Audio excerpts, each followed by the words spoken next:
Hello friends, I am Neeraj. Welcome to the new episode of Fullstack Web Development using ReactJs and Go Fiber framework. So we have already worked most on the server side and now it's time to work on the front end part. So we have completed our most of the APIs. So our APIs are ready and I am for the front end part basically I am going to use ReactJs as my front end client, and so we will in this session we will install react we will create a React app and we will install all other dependencies which we are going to need, like we will install Axios, we will install a React Bootstrap, because I am going to use React Bootstrap as my CSS framework. So let's do that. And you might recall that we had created these two directories, client and server. So this server directory will is housing our API part, Fiber app, and inside our client directory, I am going to create a React app. So first of all, so we will land in the terminal, and for creating a React app, so there is a command called npx create React app and the name of the app. So I will provide the name of the app as client because I want my app to be called as client and inside the client directory. So hit enter. So it will install all the underlying dependencies and will create a React app for us as well. Okay, so it may take some time. So let us wait for it to complete.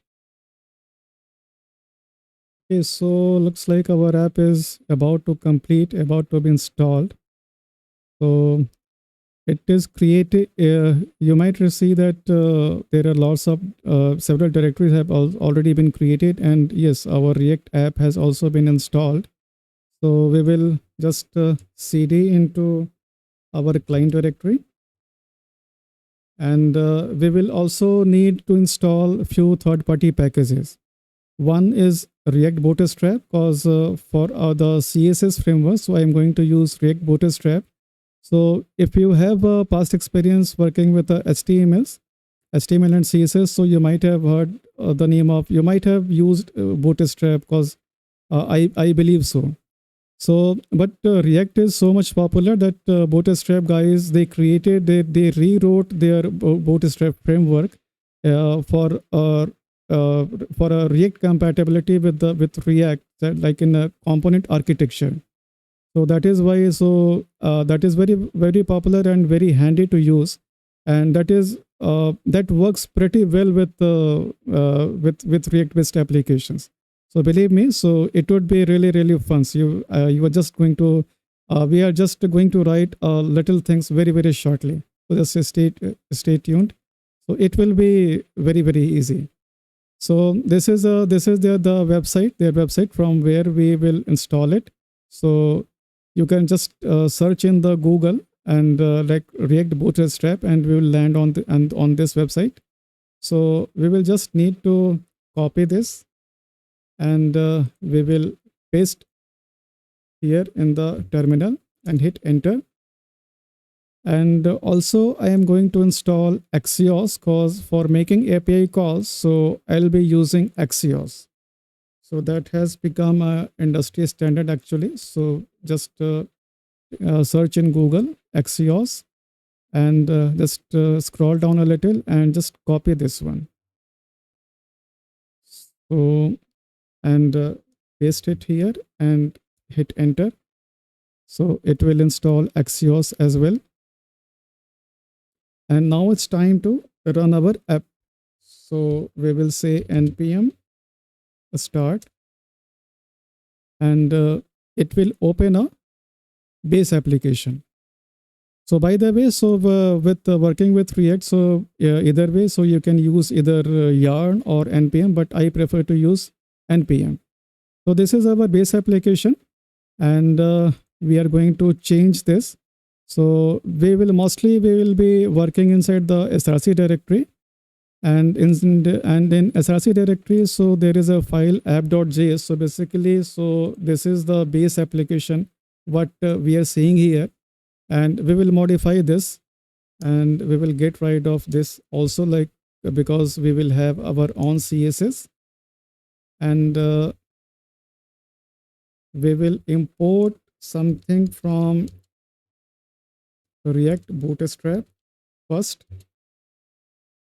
So React Bootstrap, and we will import first component as container, and we will also need row, because in Bootstrap also the whole display area is divided into row and columns, so they're called as grids.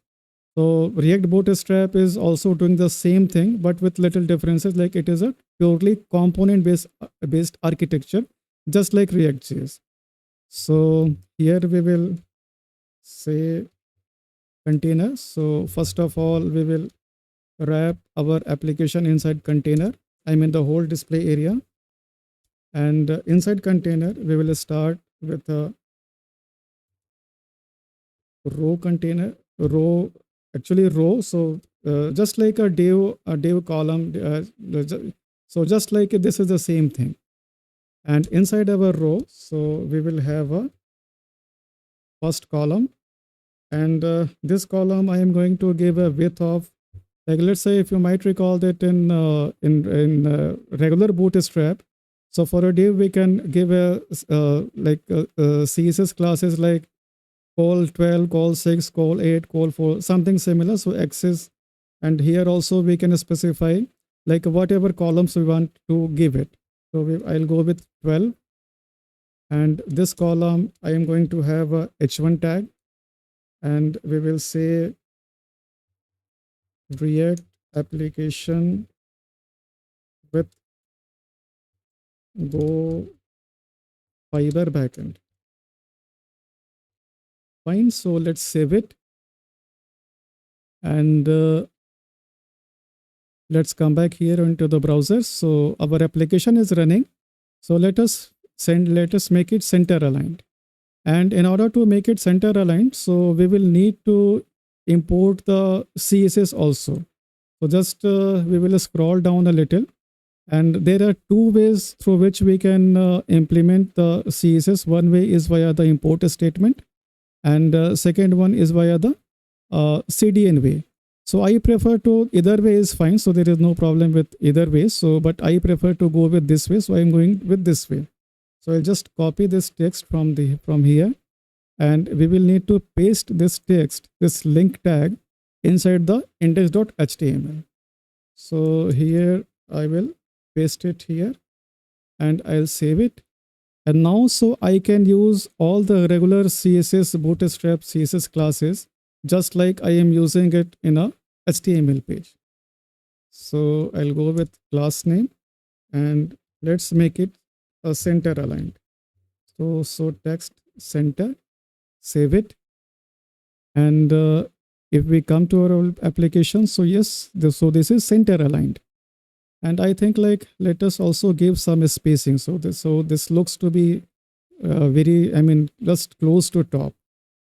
So let's give it a py as well, or better make say a py here with, let's say, 2, and save it. So now it looks a little better. So we can apply all the CSS or Bootstrap just like regular HTML development, no problem. And on this page, basically, what I am going to do is that we will have a list of our blog entries from database, and we will work here.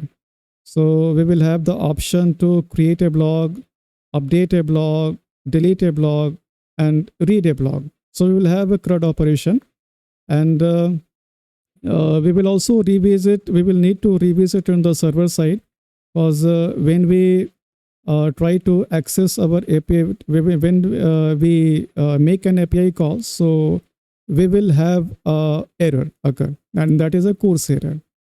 So we will revisit on our server, and we will fix that. But actually, I didn't fix that thing just right away, because I thought like it's better so that you can also understand what course is, and what error may occur. Okay, so that's all for this session, and If you have anything to say, so please do let me know in the comment section, and I'll see you in some other session. So till then, take care and happy coding.